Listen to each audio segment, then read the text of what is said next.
सभी का स्वागत है pop pop Toons official stories में। सो दोस्तों, ये नई कहानी शुरू से पहले जल्दी से इस वीडियो को लाइक, शेयर एंड कमेंट कर दीजिए और हमारे इस नए चैनल को सब्सक्राइब कर दीजिए, क्योंकि हम आते हैं हमेशा एक नए किस्से के साथ। हमारे इधर हर्ष भी थोड़ी सी चिंता में पड़ जाता है। सारिका ने उसको प्रपोजल क्यों ठुकराया है, उसको अच्छी तरह समझ आ जाता है हर्ष को कि सारिका भी उसे बहुत चाहती है, पर हर्ष तो कब से अपने दिल से सारिका का नाम निशान मिटा चुका था। अब वो करे तो करे क्या। सारिका हर्ष के ऊपर और ज्यादा चढ़ने लगी थी, क्योंकि वो हर जगह सारिका हर वक्त हर्ष को ढूंढती थी और एक न एक मिलने का और बात का बहाना मारती रहती थी। और काफी ज्यादा उनका मिलना भी काफी ज्यादा क्लोज हो गया था। पर हर्ष को सब पसंद नहीं था, पर नीयत छुप के ये सब देखता था और दुखी मन से हमेशा रहता था और कहता है आज तो हाँ, मुझे मेरा प्रपोज ठुकरा दिया था इस सारिका ने। क्या सारिका हर्ष को पसंद करती है? हर्ष ने तो इसके बारे में कभी कुछ नहीं बताया। क्या ईशा के पीछे कुछ सच्चाई तो नहीं है?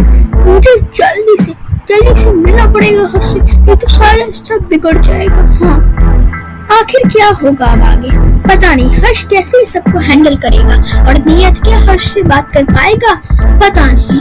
उससे पहले हम जानते हैं उधर कोयल के यहाँ पर क्या हो रहा है। हाँ जी कहिए, आप ऐसे क्यों बात कर रहे हो? हाँ ओके, मैंने यही बोला तुम्हारे इतने सारे बिजनेस वगैरह जानना हो, 50-50% हमारे नाम पर। क्या हम इस पूरे बिजनेस का मालिक और मालकिन बन जाए?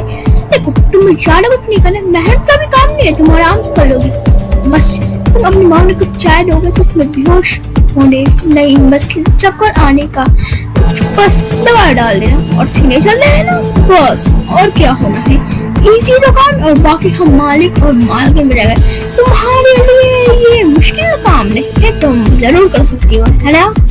उस वक्त कोयल को वो लड़का यानी तनुज ऐसे तरीके बता रहा था जिससे वो अपनी मॉडल सिग्नेचर ले सके बिजनेस का। वो बहुत ही अजीब और बुरे स्टेप से जो कि तनुज बता रहा था, कोयल को सब सह सकती थी, पर अपने मॉम डैड के बारे में वो ऐसे शब्द बिल्कुल सोचे, वो बहुत गुस्सा हो जाती है और गुस्से के मारे वो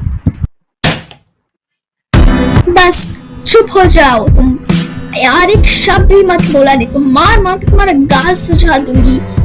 अरे स्नैक शॉप के आगे एक लड़की से मिलना कम नहीं था जो तुम ऐसे बातें बोल रहे हो मुझे, ताकि मैं सिग्नेचर ले सकूं? छी, इतनी गंदी सोच कैसे हो सकती है तुम्हारी तनुज? कोयल, बहुत हो गई है तुम्हारी नौटंकी। तब से बहुत देर से मैं बहुत टाइम से तुम्हें बर्दाश्त कर रही हूँ। हिम्मत कैसे तनुज पे तुम पे हाथ उठाने की? हाँ, तुम्हारा पति बनने जा रहे पति, और तुम ऐसा कैसे कर सकती हो? मम्मी अब बस बहुत हो गया है।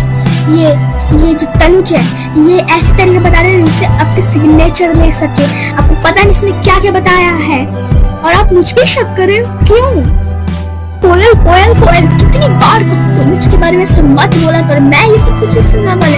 आओ तनुज बेटा नीचे आ जाओ, लंच कर लेते हैं। इस बदतमीज कोयल को मैं समझा दूंगी। आओ बेटा नीचे आ जाओ।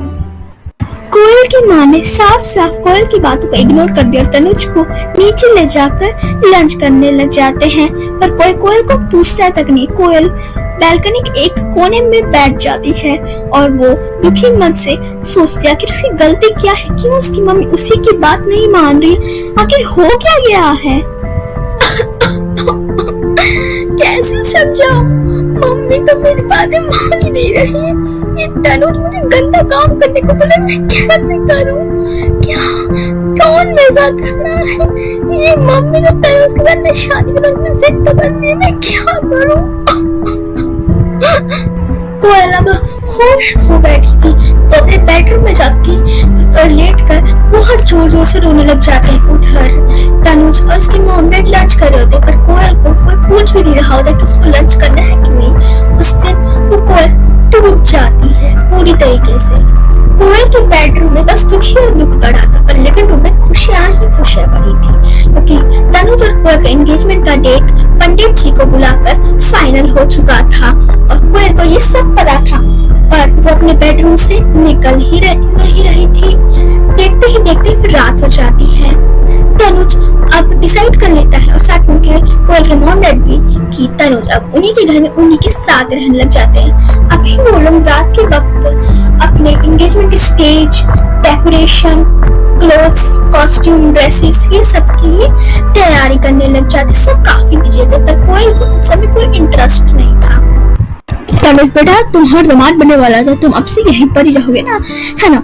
तो बहुत हो गया है, अब तुम सो जाओ जाके कोयल के बेडरूम तक। कोयल की मम्मी तुम्हें कोयल के बेडरूम तक ले जाएगी और फिर बाकी का काम हम कल देख लेंगे। और कॉस्ट्यूम भी तो अभी रहता है ना, है ना? हाँ तनुज बेटा, पापा एकदम सही बोल रहे हैं। और मैं और ये तुम्हारे पापा हम मिलकर काम कर देंगे सारा। तुम जाओ कोयल के कमरे में जाके सो जा। रुको, मैं ही तुम्हें ले चलती कोयल के कमरे में। नहीं माँ, मुझे किसी से भी अपना बेडरूम शेयर करने की आदत नहीं है। अगर आपने इस तनुज को यहाँ पे सोने दिया तो देख लेना क्या करूंगी मैं। चल निकल तनुज यहाँ पे, नहीं तो मैं मार के निकालूंगी। इस बार कोयल की माँ ने कुछ नहीं बोला और कोयल की चुपचाप बात मान के तनुज को लेकर वहां से चली जाती है। ये सब थोड़ा सा अजीब लगता है कोयल को। पता नहीं आखिर चल क्या रहा है। माँ ने मेरी चुपचाप बात मान ली, आखिर चल क्या रहा है? क्या इन सब के पीछे कोई सीक्रेट है? मुझे कोई क्यों नहीं बता रहा है? मुझे अभी गेस्ट रूम पे जाकर देखना चाहिए। आखिर मेरी मम्मी ऐसी बात तो नहीं मान सकती। और तनुज गेस्ट रूम पे नहीं, मुझे चेक करना ही चाहिए। हाँ, कोयल गेस्ट रूम की तरफ जाना चाहती ताकि उसको तनुज के बारे में ज्यादा कुछ जानने को मिले। वैसे तो उसको सारा जान चुकी थी, तो और ज्यादा जानना चाहती थी। हाँ मामा जी, आपने जैसा बोला था मैं एकदम ऐसा कर रहा हूँ। बस पैसे जल्दी ट्रांसफर कर देना और जैसा अपना प्लान बना मैं वही प्लान करूंगा और उसको कोयल को मेरी बात मानना पड़ेगा। आपने जैसा कह रहे हो वैसे ही करो। ओके, आगे भी यही करना है? ओके ठीक है, बाय। गेस्ट रूम से जाने से पहले गेस्ट रूम की विंडो से उसने कोयल ने तनुज की सारी बातें सुनी थी और इसको ये भी पता चल गया था कि कैसे तनुज और उसके मामा मिलकर ये सारा घटिया प्लान बना रहे ताकि प्रॉपर्टी हड़प सके। कोयल उस वक्त पागल सी हो जाती, उसको उसका घर नहीं एक जेल लग रहा था। इतनी सारी सच्चाई जान ली थी, वो अपनी मम्मी को बताती तो ऑब्वियसली उसका कोई भरोसा नहीं करती, इसलिए वो चुपचाप रात में बहुत तेजी कदमों के साथ वहां से भाग जाती है। कोयल को समझ में आया वो करे तो क्या, रात का अंधेरा सुनसान, कोई किसी की मदद नहीं करे, वो बस रोई जा। उसको समझ में नहीं आता उसने जो किया वो सही था या गलत, आखिर क्या होगा आगे पता नहीं। उसने करे तो क्या, तभी बाजी पलटने को पूरी तरीके से तैयार हो गया था। एक गाड़ी कोयल की तरफ आने लग जाती है। इसके आगे क्या होने वाला है ये जानने के लिए जरूर देखिएगा हमारा अगला एपिसोड। सो दोस्तों, अगर आपको ये वीडियो अच्छी लगी हो तो लाइक, शेयर, कमेंट एंड हमारे इस नए चैनल को सब्सक्राइब भी कर दीजिएगा।